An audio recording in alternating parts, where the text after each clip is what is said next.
இந்த கேப்பை அடை எப்படி பண்ணுறதுன்னு பார்த்துருவோம். நம்ம கேப்பை அடை தான் பண்ண போகிறோம். இது கேப்பை 1 டம்ளர், இட்லி அரிசி புழுங்கல் அரிசி 1/2 டம்ளர், இது துவரம்பருப்பு 3/4 டம்ளர்.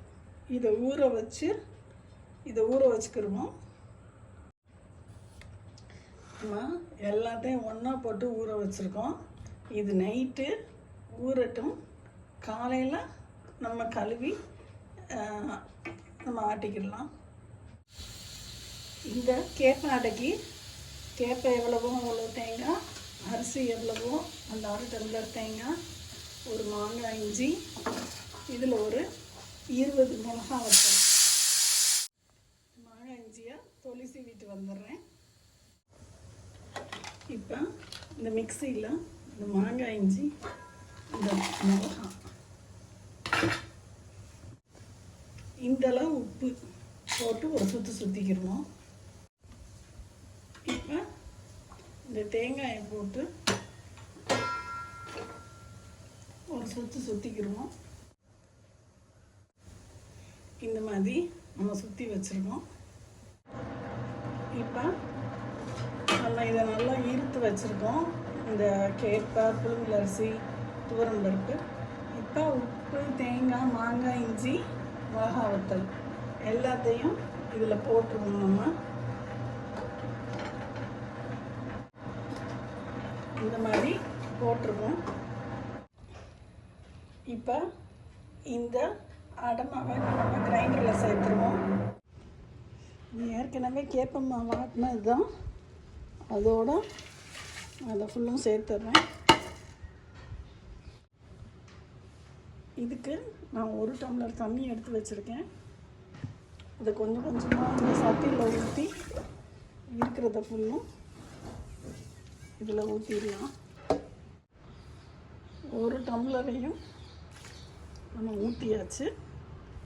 இப்போ இதை ஆட்டிக்கிடலாம்.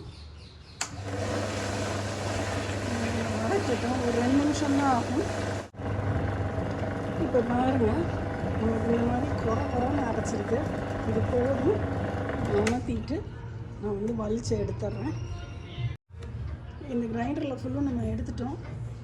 மேற்கொண்டு ஒரு 1/2 டம்ளர் தண்ணி இந்த கிரைண்டரில் ஊற்றி இதை ஒரு சுத்த விட்டு நம்ம இந்த மாவில் ஊற்றிக்கலாம். இந்த மாவு திக்காக தான் இருக்குது, இதை ஊற்ற முடியாது. அதனால் ஒரு 1/2 டம்ளர் கிரைண்டரில் தண்ணி ஊற்றி சுத்த விட்டு இந்த கிரைண்டரில் இருக்க தண்ணியை நம்ம அப்படி இதில் ஊற்றிக்கிறோம். அப்புறம் நம்ம தாளிச்சிட்டு ஊற்றிக்கிறோம். இப்போ நம்ம எல்லாத்தையுமே தாளிக்க தேவையில்லை. இதில் நமக்கு இப்போ எவ்வளோ தேவையில்லை அதை மட்டும் நம்ம எடுத்து வச்சுக்கிறோம்.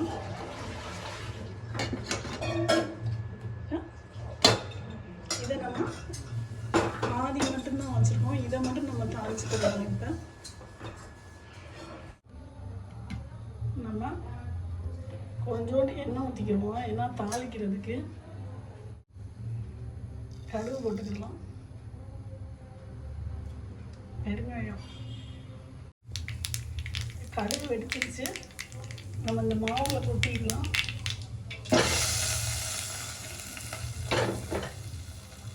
இப்போ கலந்துட்டு ஊற்றிக்கிடுவோம்.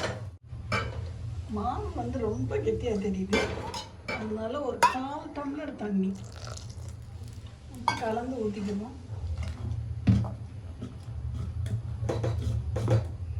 நல்லா கலந்தாச்சு. இந்த கன்சிஸ்டன்சியில் ஊற்றிக்கணும்.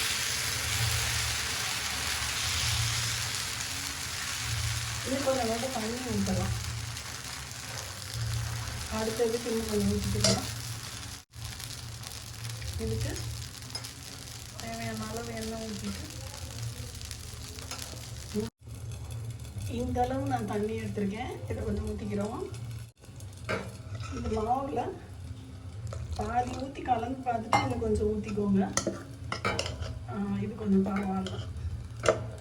இது கொஞ்சம் ஊற்றுற டெக்ஸ்சர் வந்துருச்சு போதும்.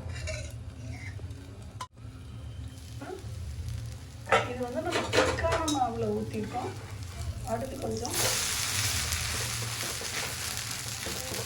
லேசாக ஊற்றிக்கலாம்.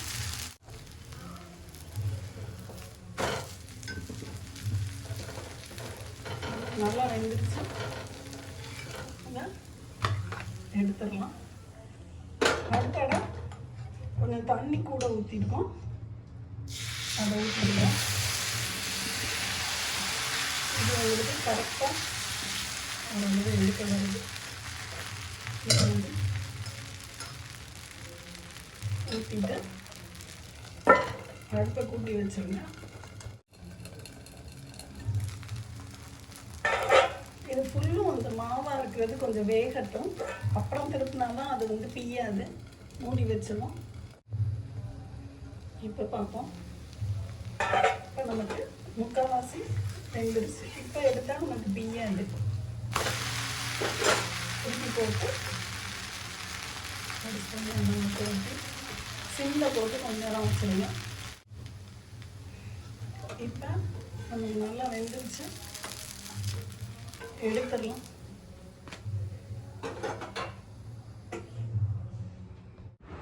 இங்கே பாருங்கள், இது நம்ம தண்ணி கூட ஊற்றி பண்ண ஆடை, இது வந்து தண்ணி கம்மியாக ஊற்றி பண்ணது. ரெண்டுமே சாஃப்டாக தான் இருக்குது.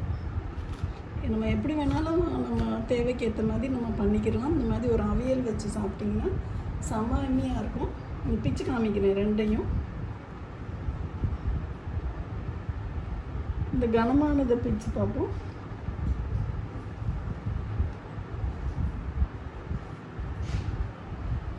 செம்ம எம்மியாக இருக்குது. ட்ரை பண்ணி பார்த்துட்டு சொல்லுங்கள் ஃப்ரெண்ட்ஸ். பாய்.